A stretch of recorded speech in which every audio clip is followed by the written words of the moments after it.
So we were just talking about the really important integration and much more closer collaboration um, with World Bank and all the changes happening around that. But did you know ALP is already integrated in multiple World Bank projects, and we already have some very interesting learnings and experiences from that. And that's our focus for the next session. I have the pleasure of turning you over to Yemi, Jonku, and Brian, who will introduce themselves and the great work that they've been doing with our World Bank colleagues. Over to you. Great. Thank you, Heather. I'll take over from here, and then we'll go through with Yemi and Janku later on. Very nice introduction, and I think this really segues nicely into what Anup was discussing in terms of practically what we are currently doing with the World Bank projects. For those who don't know, my name is Brian Vianney. I'm the ALP World Bank Partnership Lead for East Africa and Southern Africa, and we're going to be focusing on what are we actually doing with World Bank and where are we going with World Bank projects. This is one area where we can really increase our scale at a much higher level. There's a demand from our World Bank counterparts to use our methodologies for different approaches and different projects. So the purpose of this session is threefold. First, we're going to introduce what we're currently doing with World Bank projects. I'll provide a general overview of how we've proceeded, what we plan to do, and kind of the overall bigger picture of our partnership with World Bank projects. Secondly, we'll have my colleague Janku go through a case study of an example in Djibouti where we actually did partner with World Bank and what that looked like, and he'll share some excellent lessons learned. And then finally, we'll have Yemi, who will lead us in a reflection in terms of how can we practically implement some of these partnership lessons learned and move forward with future projects. So those are the three topics we're going to discuss today. So yeah, the purpose, we're going to talk about how to grow this partnership. There's a nice picture of the World Bank building there. So we're together in this. So partnerships have been a key for ALP since our founding about 10 years ago. Typically, it's partnerships with clients, with anchor clients in specific areas. But we've also expanded our partnership to the EMEA network and other entities like that. So this is another level of partnership that we believe strongly will increase our scale, allow us to really affect more beneficiaries, more agripreneurs, and more cooperative members as well. So World Bank and ALP integration, why now? As we've heard from Anup, the AgriConnect is obviously a big driver of this. We have a shift from the previous approach to the One World Bank approach, where we're partnering more with the World Bank. IFC and World Bank are partnering across different platforms and different sectors. We have proven results for ALP. So this is a time when we can show our progress across multiple value chains, multiple countries. We've reached nearly 2 million smallholder farmers, almost 50 value chains, 50 countries, excuse me. So we have a methodology, we have a product that can work and deliver these benefits to smallholders, to agripreneurs, to cooperative members. So the timing is right. We've met our proof of concept, as we discussed yesterday. We've done a lot of iterating. We've done a lot of piloting, and we're finally in a place where we feel that we can scale this up, given what we've already succeeded with in other projects. The strategic pivot to World Bank Group's approach to agribusiness. I won't go over this more. Anup covered that pretty extensively. And then this is a key point as well, market and financial linkages with IFC clients.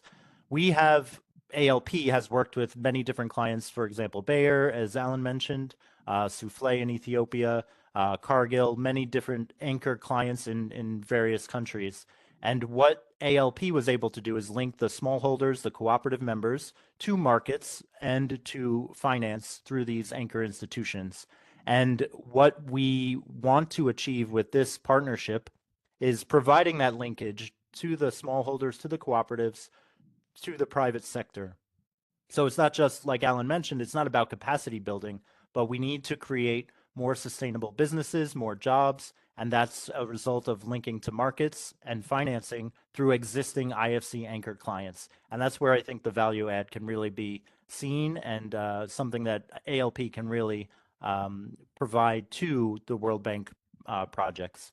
And then expected increase in jobs, revenues, agricultural productivity, and quality of food and nutrition, all of the key pillars that Anup mentioned in his discussion. So just a reminder for those who may not be familiar with our theory of change, this links directly to some of the outcomes that we're looking for in World Bank projects, specifically the access to markets and financial services.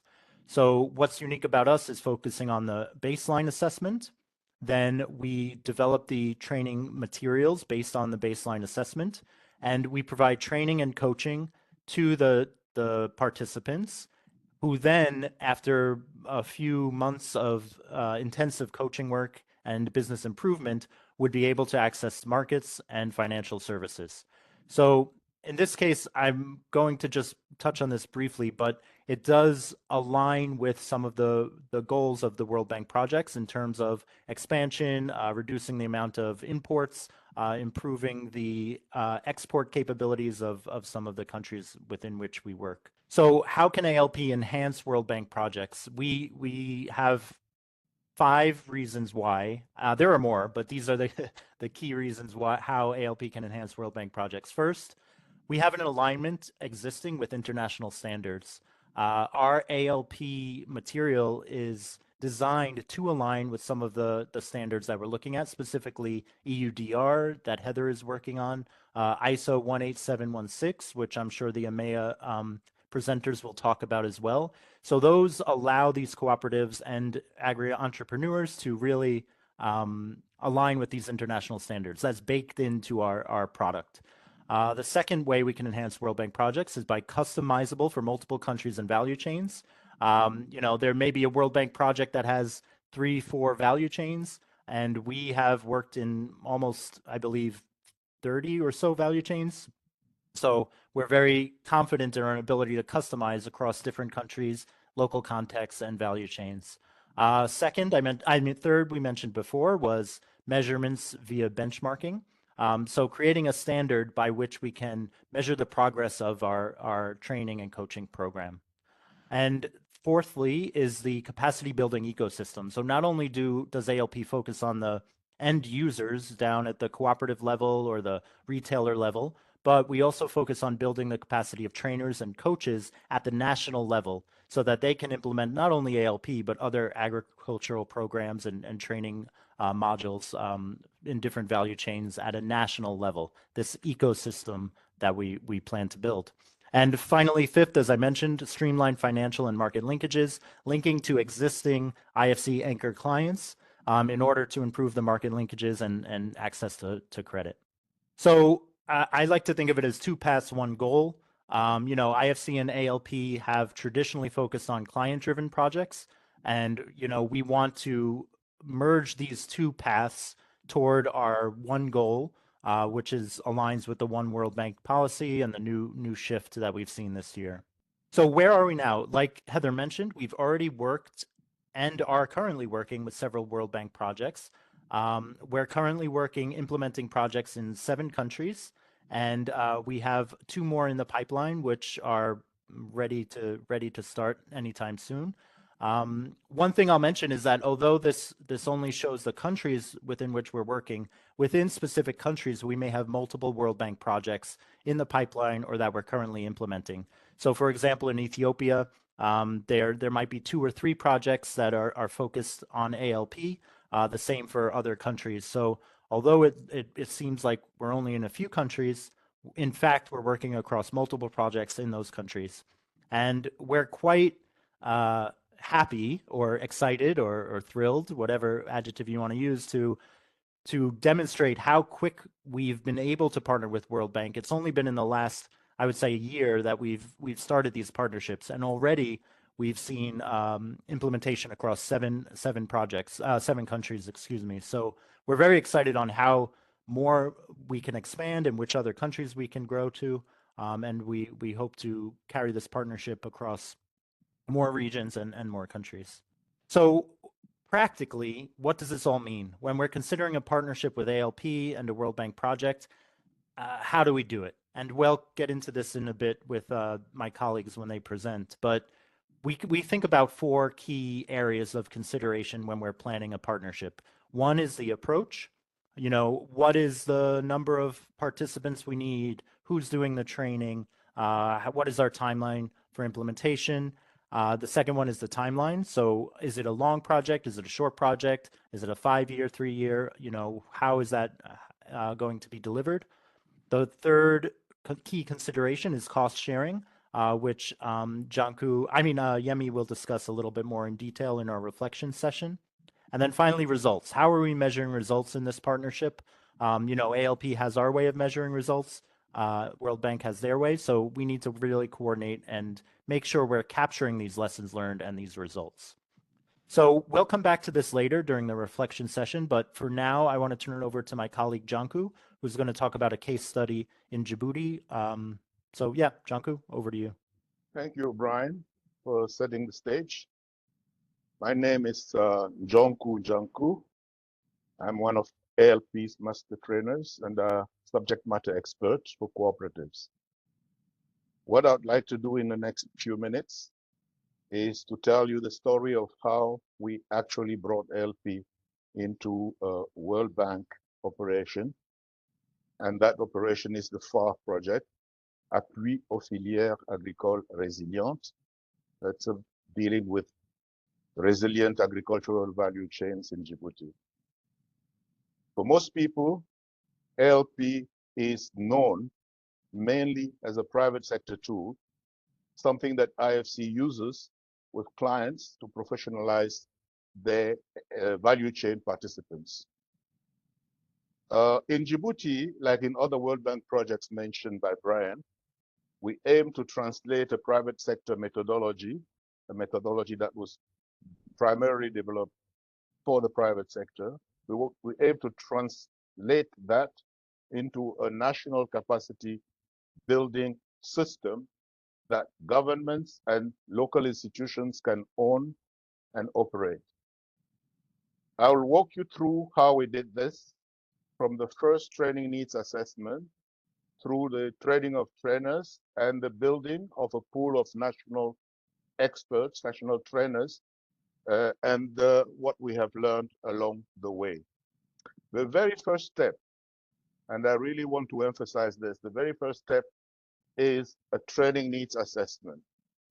For those of you who are familiar with ALP, we have the 4 stages: ALP metrics, training, coaching, reassessment.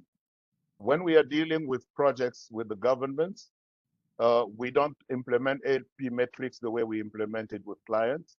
ALP metrics becomes part of the curriculum, part of the courses, because we want to empower the people to implement that themselves.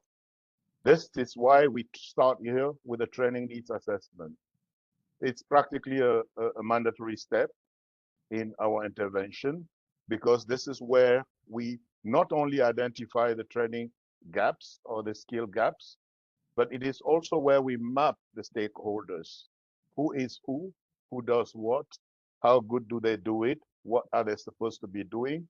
And also through this particular step, we identify where to anchor the project. In the case of Djibouti, there was a natural anchor who was the Center for Leadership and Entrepreneurship, which is called the CLE, because they already existed. They had full capacity, and they had a lot of experience in entrepreneurship and leadership programs, but not in agriculture and cooperatives. That's what we brought to them as value added.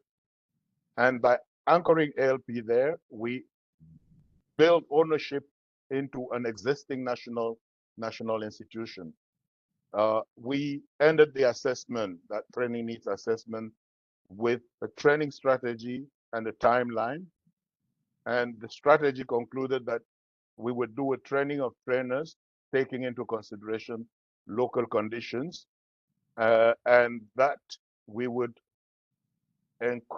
make sure that the training is cascaded throughout the country immediately after we completed the training of trainers. Once the TNA gave us the big picture, we mapped all the stakeholders and looked at their roles, not only during the project, but beyond the project, because what we are trying to do here is to build sustainability into the system. Now, the stakeholders we identified is naturally first the Ministry of Agriculture, who's the project's coordinator. Their strength was authority and legitimacy. They are the one who can bring all the policies that are required, all the institutional support that are needed for the implementation of the program. They had everything in terms of regulation, legislation. A law was passed for cooperatives in 2013. A law was passed for solidarity and social enterprises in 2019, but they didn't have the capacity to uh, to implement these laws and to bring them into reality. The second partners that was identified, as I said earlier, was the CLE, Center for Leadership and Entrepreneurship, our anchor institutions. They were competent. They were already very good in doing what they were doing, mostly for youth, but they lacked the cooperative background. The trainers themselves, the government and the project management unit, the Unité de Gestion de Projet, UGP, they had identified university faculty members, university professors, who were willing to be trained as trainers and who were willing to continue to work together with CLE in disseminating the training to the participants in the field. In addition to the trainers from the university, Reflection of course, on how since we wanted to ALP and the smaller capacitate supply chain CLE, platform can the really staff of integrate CLE and was support still and added contribute to the to trainers. AgriConnect. And we also included some members of the cooperative, some leaders of the cooperative who were able to follow the training at that level. The fourth group of partners that we examined were the cooperatives themselves and who are the ultimate beneficiaries.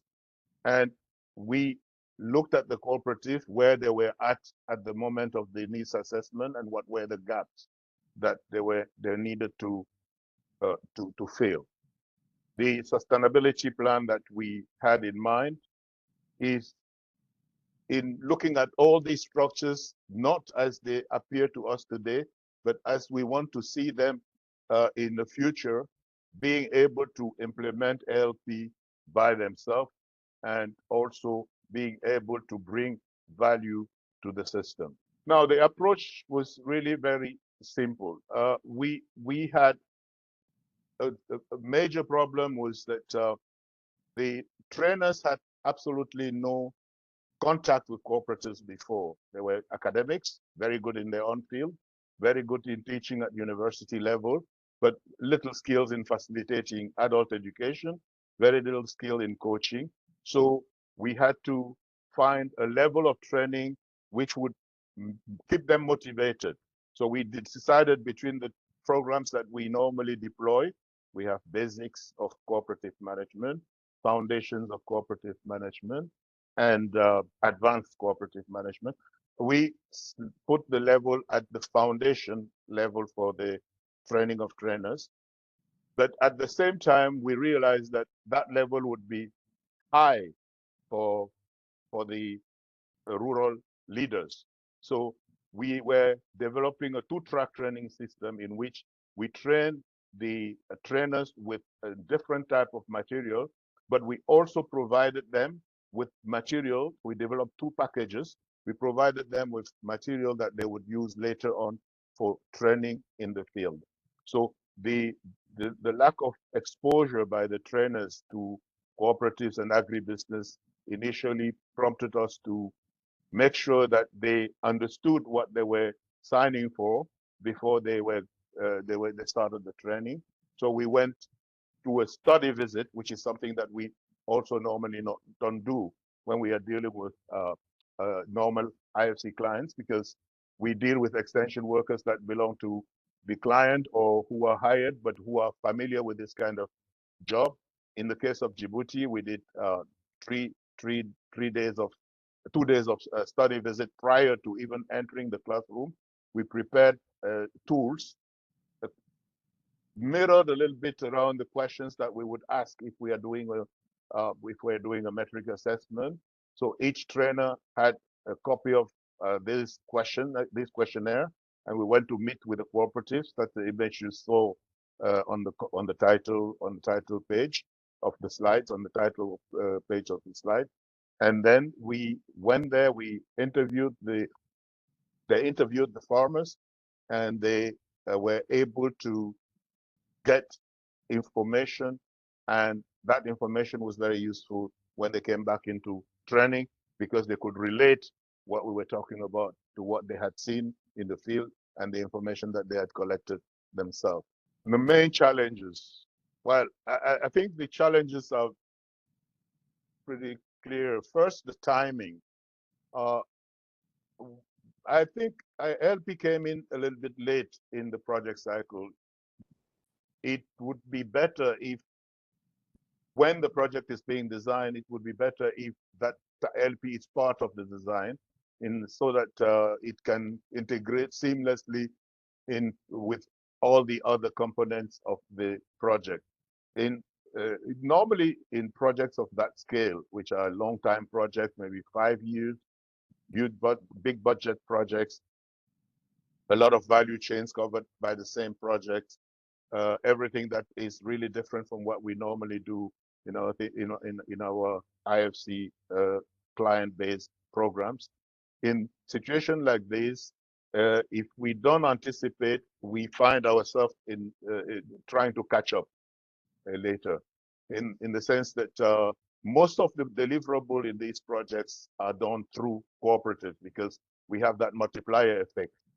Obviously, if cooperatives are not ready to play that role, when you come to solicit them to do so, it will be a big problem. The second I mentioned already earlier is the profile of the trainers. They were academics, graduates. They used to theory. They used to teaching in a academic situation, but not really any contact with smallholders.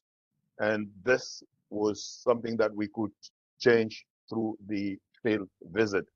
I'm not saying the situation will be the same everywhere, because in other countries where we have more advanced cooperative systems, you would probably be dealing with extension workers who are familiar with cooperatives and who are able to go straight to the training without having to go through the stage of immersion in the field, in the rural reality first.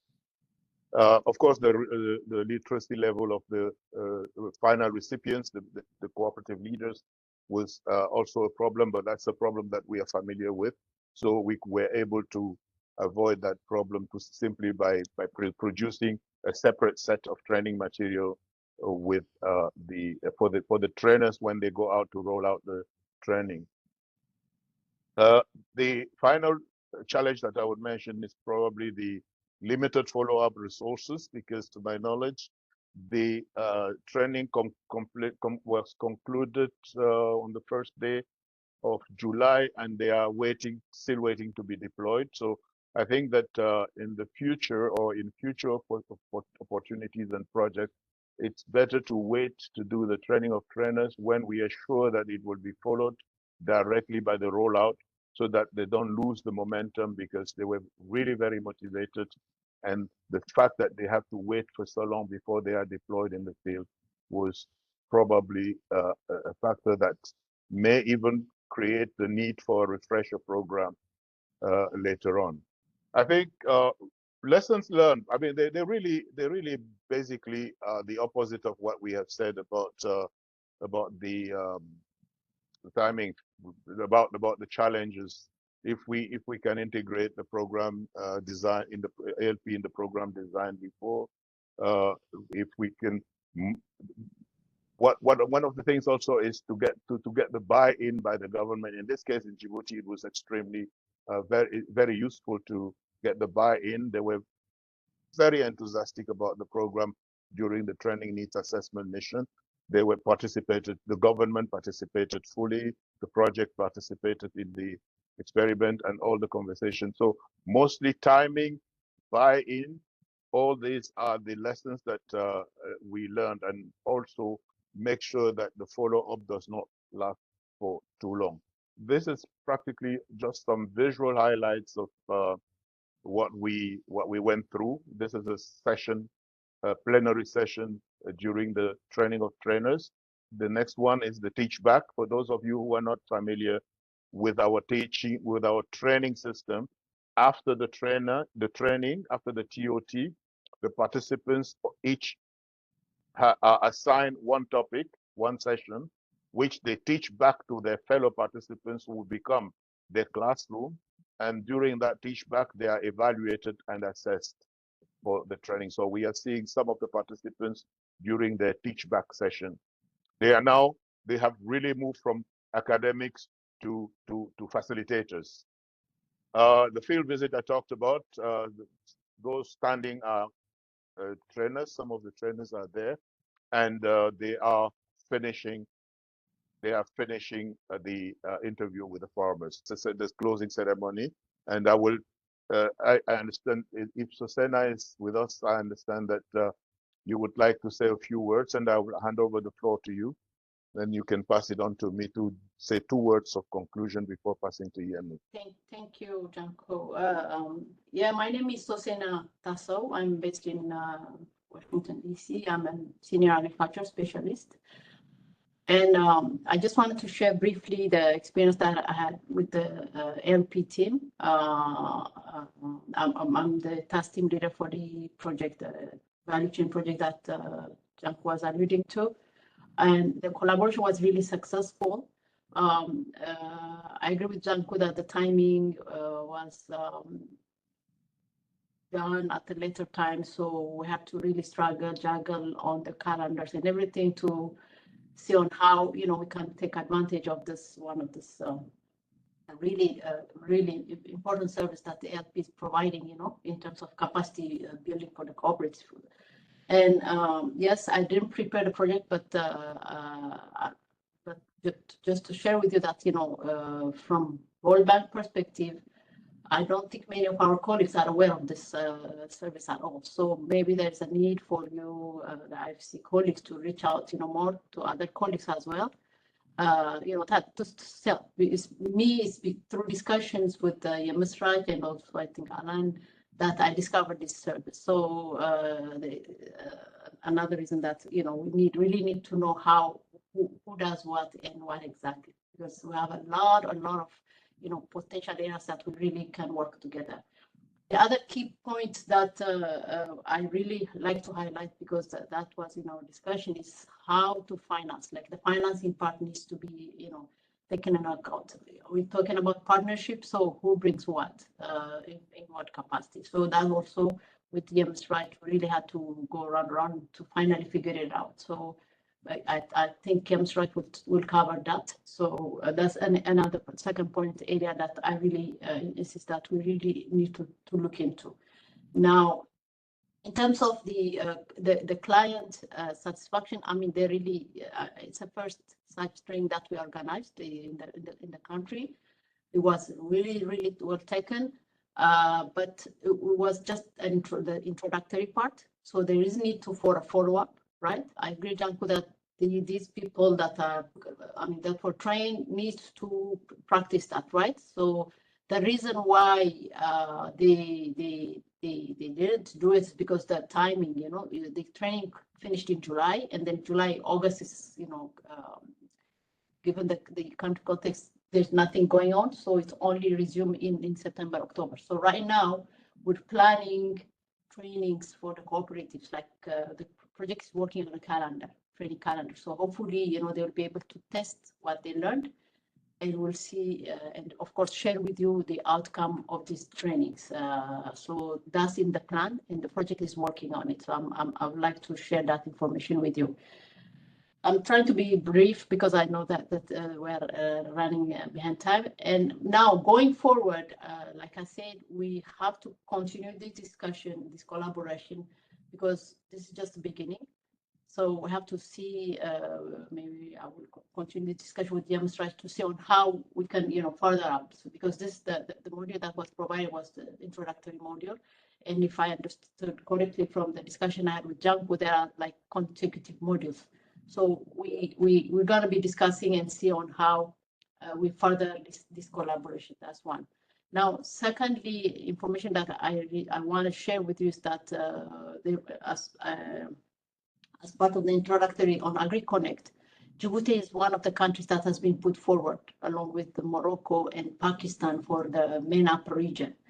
Currently, we're working on the compact, the draft compact for Djibouti, and we're working it jointly, with the IFC colleagues. But since now I know that I've been working with the LP, I'm thinking that we can integrate LP in that aspect as well, right? Because I see there is a point, especially in capacity buildings, that we have to integrate. But at the same time, maybe there is need more communication between your team, within your team, because we're working on with the IFC colleagues, but I didn't hear anywhere anything for, talking about the LP. So that's an area that really I would like to bring to your attention, and see how we can integrate the LP aspect into the compact. The value chains that we are for now we're planning to focus on is horticulture production and livestock, which I'm sure you both are familiar, the LP is familiar with. But let's discuss that further, on a separate note. Another area also that I think there's a potential, because I was listening to the, looking at the presentations, and also listening to, I was not able to participate in yesterday's workshop, but this morning I was connected from the beginning and I was listening. And potential areas that we can look into is that on the integration of the farmers into the value chains. That's an area which I think, from what I heard, was an area that maybe, it's a forte for ALP. Another also is the linkage with the financial institutions. That aspect also we really need help on. So if it's your structure that's responsible, or your unit that is responsible for that, let's talk, because we really need help on that aspect. We need that both for the agriculture value chain project, which is ongoing right now, but also for the compact, because that's the area where really the Djibouti, and Djibouti is pretty much non-existent. So I think this is pretty much what I wanted to say. Very positive feedback, but really expectation is really high from the client side. So we'll discuss and see on how we can continue on our collaboration. Thank you so much for the time. Over to you. Thank you, Susanna. Hello, everyone. My name is Yemi Siraj. For those of you who may not know me, I go by Yemi. I am the global coordinator for the smallholder supply chains platform and for the agribusiness leadership program. So these are the 4 points that Brian had mentioned earlier with regards to key things to consider when planning for ALP integration in World Bank projects, in public sector projects. So the approach basically stays the same: the assessment, training, coaching, and certifying local capacity builders. So in World Bank projects, for the most part, we train extension agents or other third-party local service providers, depending on the project need and country context. And we also provide the ALP metrics tool available for these trainers to use as baseline and endline assessments when they roll out ALP. Timeline, this is pretty much in the works because our engagement with public sector programs is very recent. But we do see that an indicative timeline can be 12 to 24 months for this needs assessment and local trainer certification, along with curriculum customization. On the cost share, Susanna has pointed it out. So this is something that we've been discussing and trying to find solutions for on a project by project basis. One has been joint resource mobilization through trust funds. The other has been our platform covering the training needs assessment, curriculum customization up to the point of certifying the local trainers, and then the actual rollout or cascading and the delivery to the cooperatives being handled by the bank projects. For now, we are seeing that ALP is being integrated earlier in the days. It's becoming part of the plan in some of the countries. which my colleague David, I will call on him next to this. He will briefly speak to that. He's helping us a lot, championing this a lot in the West Africa region. So we will hear from him on how this is actually playing out. And the results, I just want to note, ALP metrics is still available. And one of the things we want to closely work on is making sure that we don't disconnect from the actual results as we scale, right? So we're hitting big numbers with World Bank projects, but we also want to make sure that we are scaling the impact. So we will be applying some sampling checklists, and this will be in the capable hands of our M&E experts. But that is something we will continue to be tracking and working towards on. With that, let me invite my colleague David Ivanovich to briefly speak on what's happening in West Africa on the ground. David, over to you. Hi, everyone. So I'm David Ivanovich. I am based in Senegal, part of the MAS team on the upstream and advisory side, and covering. I'm the hub lead for Central and Anglophone West Africa. So over the last, I would say, 2 or 3 years, I've been leading a task force called the IFC World Bank Collaboration Task Force, where we basically try to make connections between IFC and World Bank programs and also investment projects. And as of today, I think we have developed a very interesting, a very solid relationship with our World Bank colleagues, especially the World Bank team working on agriculture in West and Central Africa. And that translates basically into 2 things. As IFC, we've been able to actually help structure programs that are actually more aligned with not only the private sector, perspectives and challenges and opportunities, but also aligning with some of the instruments that IFC has developed over the years, including ALP, but also other programs such as AAAP, and also the ones linked to index insurance and so on.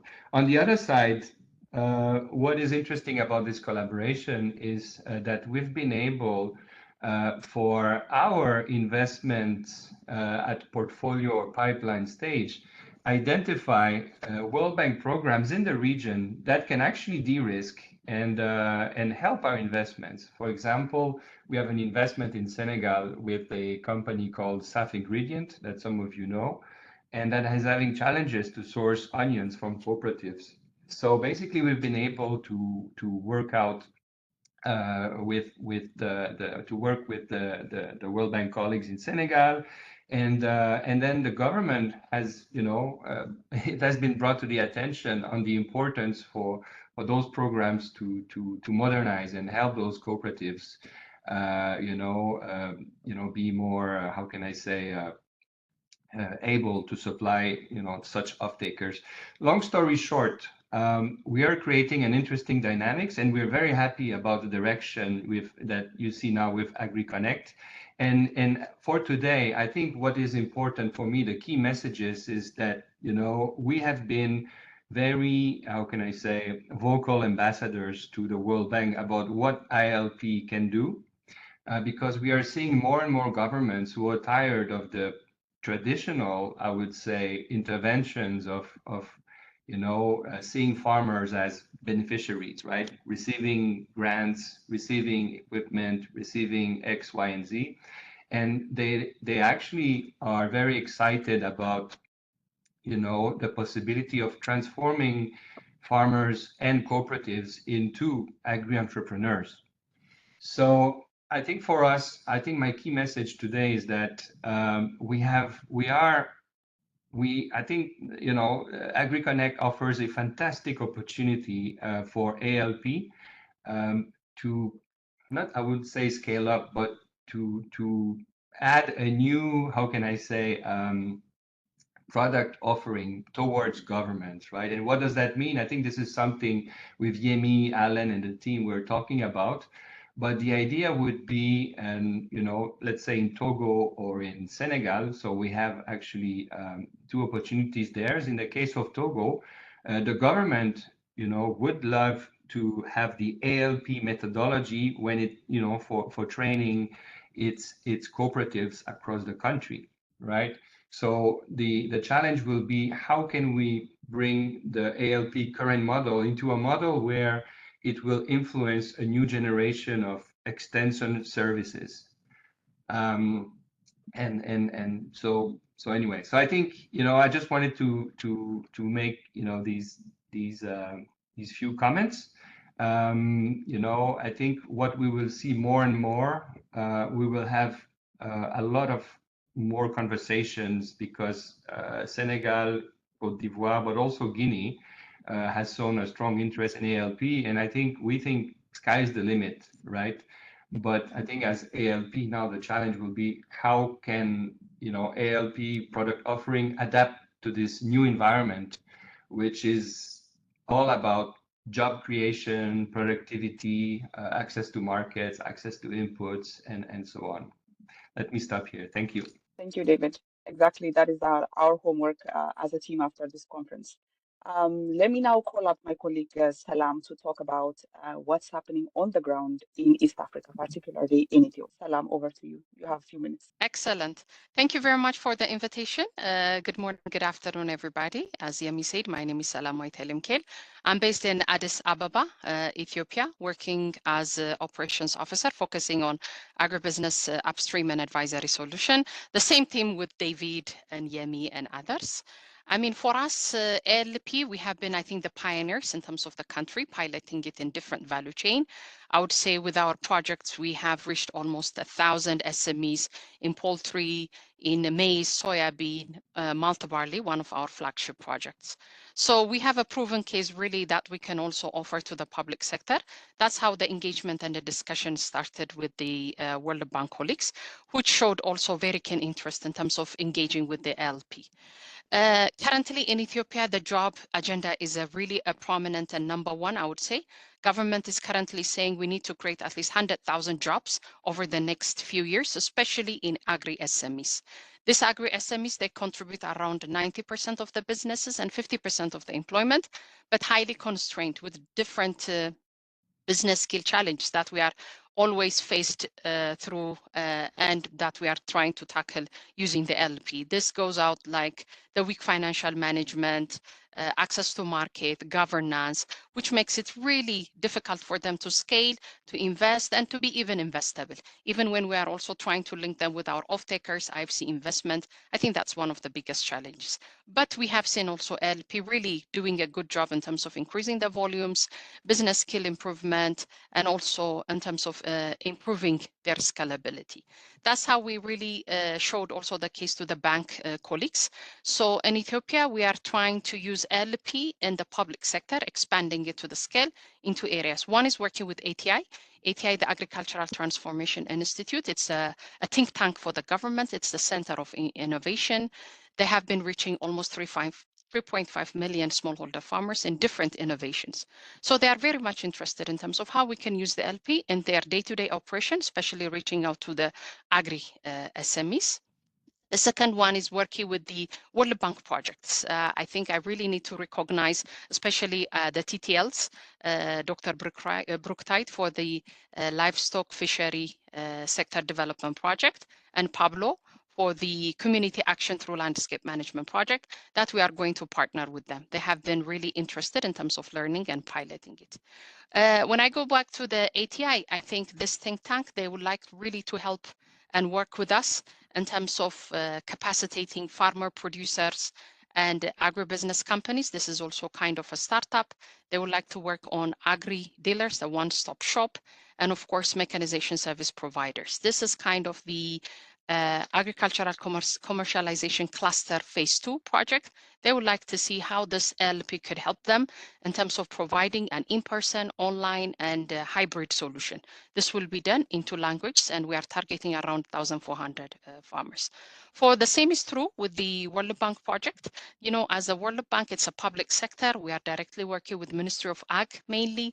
So we will be using a TOT model. Well, we will be training the government officers, which they will be also expected to cascade it to development agents. In Ethiopia, we have 60,000 plus development agents. We don't expect everything to be really cascaded. It will be phased approach, but hopefully this will give us a huge scale. In terms of the TOT, that's what we are thinking, but we are also considering private business development service delivery, if possible, also so that they can actually reach out 10,000 SMEs across the country. So with our intervention, both for the ATI and with our public sector, the World Bank initiative, we hope using the ALP, we will be able to increase the agri-leadership management capacity, improving the government extension system, especially in terms of delivering business skill trainings. We hope this will also increase market access and supply chain efficiency. I hope this will also be, I think, a huge lesson learned for us. It's also the first time that we are going to do it with the public sector. Hopefully next year, when we are invited for this similar conference, we hope to share also some of the lessons that we have captured in 1 year engagement. Thank you very much. Back to you, Yemiye. Thank you so much. Thank you, David, and thank you, Salam, for giving us a very grounded picture of what's happening on the ground, how we are actually doing this with the public sector at the moment. Without further ado, I will give the floor back to Heather. Thank you, everyone. Thank you, Brian, Janku, Yemi, Susanna, Salam, and David. That's really expanded our thinking about scale, impact, what's possible, and the power of partnerships and working together. Thanks a lot for that session. If anyone is interested to follow up, please get in touch via the chat, reach out to us directly.